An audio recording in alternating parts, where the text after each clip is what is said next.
کیا آپ نے کبھی یہ سوچا ہے کہ جن کس طریقے کی مخلوق ہے اور قرآن مجید نے ان کے بارے میں کیا کہا ہے؟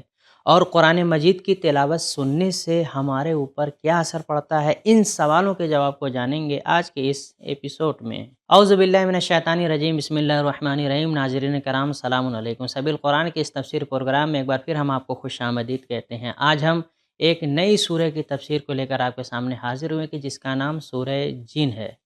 تو اس صورت سے ہم آج آپ کے سامنے دو آیتوں کی تفسیر کو پیش کریں گے، تو آئیے ان دو آیتوں کی تفسیر کو جاننے کے لیے سب سے پہلے اس کی تلاوت اور ترجموں کو غور سے سن لیتے ہیں۔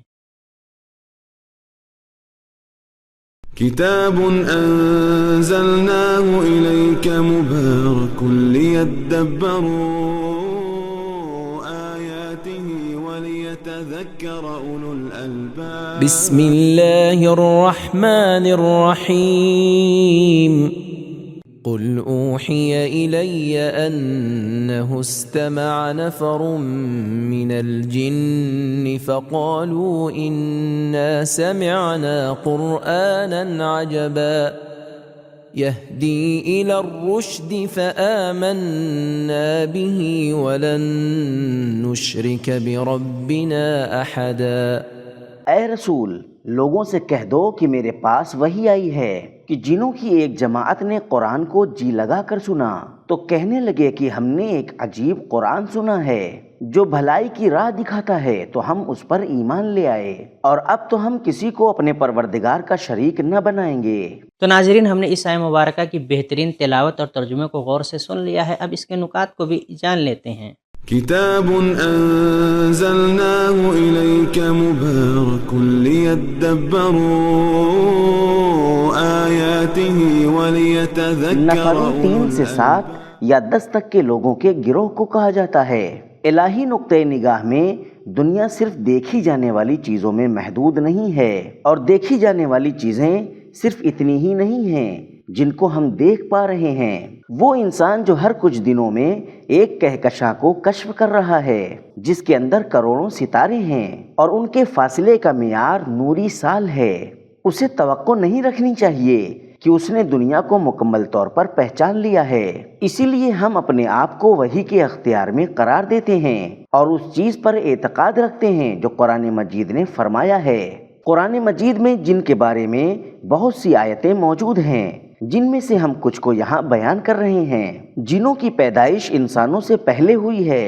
وَالْجَانَّ خَلَقْنَاهُ مِنْ قَبْلُ، سورہ حجر آیت نمبر 27۔ انسانوں کی طرح جنوں کے لیے بھی مقام و منزلت ہے، کیونکہ جنوں کی خلقت کا مقصد بھی وہی ہے جو انسانوں کی خلقت کا ہے۔ وَمَا خَلَقْتُ الْجِنَّ وَالْإِنسَ إِلَّا لِيَعْبُدُونَ، سورہ زاریات آیت نمبر 56۔ میں نے جن اور انسان کو بنایا ہے تو صرف اپنی بندگی کے لیے۔ جنوں کو بھی امر و نہی اور خطاب و عتاب بھی کیا جاتا ہے۔ یا معشر الجن والانس، سورہ رحمان آیت نمبر 23۔ جنوں کے پاس بھی انتخاب کی قدرت ہوتی ہے، اسی لیے ان میں سے کچھ مومن ہوتے ہیں اور کچھ کافر۔ جن آگ سے پیدا کیے گئے ہیں اور شیطان بھی انہی میں سے ہے۔ کانا من الجن، سورہ کہف آیت نمبر 50۔ اگرچہ ہم جنوں کو نہیں دیکھ پاتے لیکن وہ ہم کو دیکھتے ہیں۔ انہ یراکم ہوا وقبیلہ من حیث لا ترونہم، سورہ اعراف آیت نمبر 27۔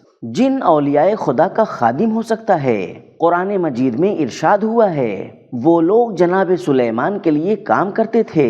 یعملون اللہ، سورہ سبا آیت نمبر 13۔ تمام نئی اور تعجب آور چیزیں کچھ دن بعد عادی اور معمولی ہو جاتی ہیں، لیکن قرآن مجید ایک ایسی کتاب ہے جو ابدی ہے اور کبھی بھی عادی اور معمولی نہیں ہوگی۔ حضرت علی علیہ السلام کا نہج البلاغہ میں ارشاد ہے، لا تفنا عجائبہ، نہج البلاغہ خطبہ نمبر 75۔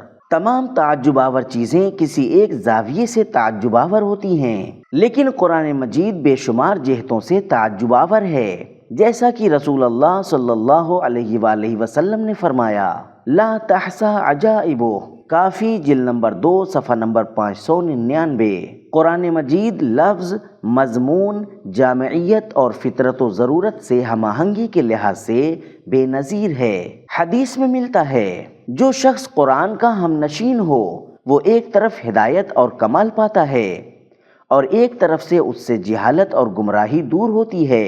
ما جالس ھذا القرآن احد الا قام عنہ بزیادۃ او نقصان، زیادۃ فی ہدا او نقصان من عما غرر الحکم۔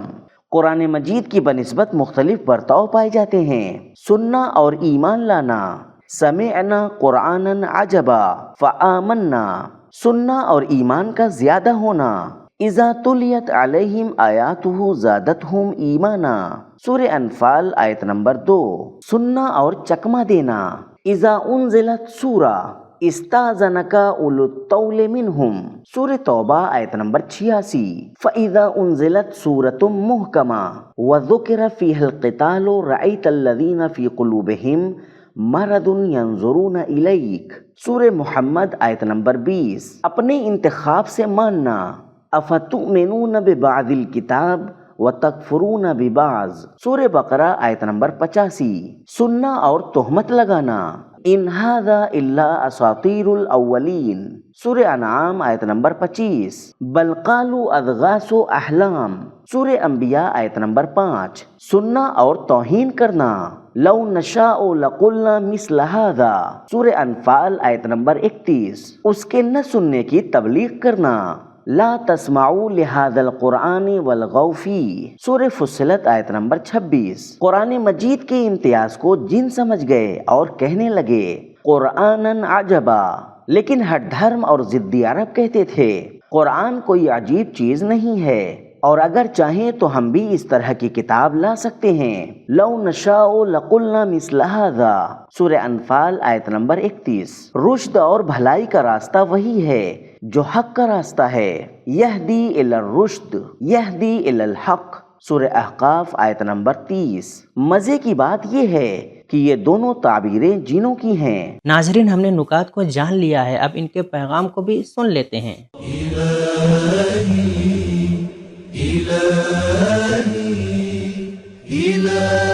پیغام نمبر 1، پیغمبر اسلام صلی اللہ علیہ وآلہ وسلم نے خود جن کو نہیں دیکھا بلکہ وحی کے ذریعے ان کے سننے سے آگاہ ہوئے۔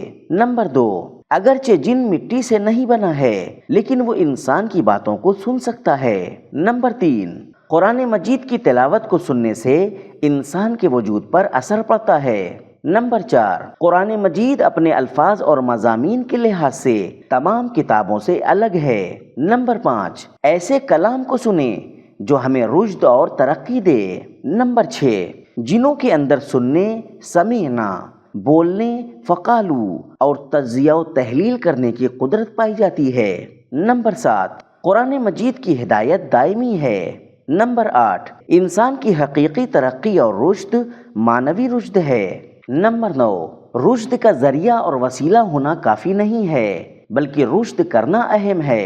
نمبر 10، رشد کی علامت ایمان اور اخلاص ہے۔ نمبر 11، اگر آمادگی موجود ہو تو انسان قرآن کی کچھ ہی آیتوں کو سن کر حقیقت کو بھی سمجھ لے گا، دوسروں کو بھی سننے کی دعوت دے گا اور گمراہیوں کے مقابلے میں یقینی اور اٹل موقف اختیار کرے گا۔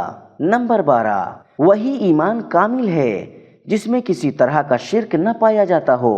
تو ناظرین، آج کے ایپیسوڈ میں ہم نے جانا کہ جن انسانوں سے پہلے کی مخلوق ہے جسے پروردگار عالم نے انسانوں سے پہلے خلق کیا ہے، اور ان کا مقصد بھی وہی ہے جو انسانوں کا مقصد ہے، یعنی خدا کی عبادت کرنا، اور قرآن مجید کی تلاوت کو سننے سے ہمارے وجود پر اثر پڑتا ہے۔ یہ تھا ہمارا آج کا ایپیسوڈ، ملتے ہیں اگلے ایپیسوڈ میں، تب تک کے لیے شکریہ، خدا حافظ۔ سبیل قرآن، قرآنی سماج کی پہچان۔